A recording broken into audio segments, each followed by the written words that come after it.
somehow നമ്മുടെ Pentecostal religious മെന്റാലിറ്റിയിൽ വർഷങ്ങളിൽ പൊരുതണം, പ്രാർത്ഥിക്കണം, സ്പിരിച്വൽ വാർഫെയർ ചെയ്യണം. ഞാൻ ചെയ്തിട്ടുണ്ട്, കാര്യമായിട്ട് ചെയ്തിട്ടുണ്ട്. പക്ഷേ ഞാൻ ശിശുവായിരുന്നപ്പോൾ ശിശുവിനെ പോലെ സംസാരിച്ചു.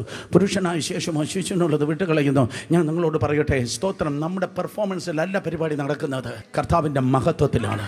കർത്താവ് സകലതും നിങ്ങൾക്ക് വേണ്ടി ചെയ്ത് കഴിഞ്ഞ് പ്രാർത്ഥിക്കണം, ബൈബിൾ വായിക്കണം, 100% ദൈവികമായ കൂട്ടായ്മയിൽ അനുസരിച്ച് നടക്കണം, ചർച്ചിൽ വരണം. എല്ലാം നടക്കുന്നു, എല്ലാം ചെയ്യുന്നു.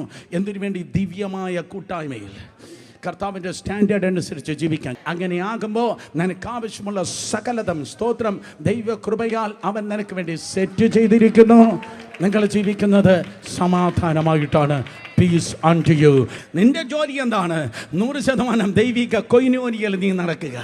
ദൈവത്തിൻ്റെ ഹിതപ്രകാരം. ദൈവഹിതമില്ലാത്ത വാതിൽ വേണ്ട, ദൈവഹിതമില്ലാത്ത വഴി വേണ്ട, ദൈവഹിതമില്ലാത്ത റിലേഷൻഷിപ്പ് വേണ്ട. സ്തോത്രം, ദൈവത്തിൻ്റെ ഹിതപ്രകാരം ഞാൻ നടക്കുമ്പോൾ ലോകസ്ഥാപനത്തിന് മുമ്പേ കർത്താവ് എന്നെ കണ്ടതാ. 2000 വർഷങ്ങൾക്ക് മുമ്പ് എനിക്ക് വേണ്ട സകല പരിപാടികളും അവൻ സെറ്റ് ചെയ്തിരിക്കുക. അതുകൊണ്ട് ഈ ഞാഞ്ഞൂല് ഭൂതമുണ്ടാക്കുന്ന ഒന്നും എന്നെ ബാധിക്കത്തില്ല. ദുഷ്ടന്റെ പരിധിയിൽ നിന്നെ കിട്ടത്തില്ല. ശത്രുവിന്റെ പരിധിയിൽ നിന്നെ തൊടുവാൻ കഴിയത്തില്ല. ദൂത സ്വസ്ഥതയിൽ ജീവിക്കുക.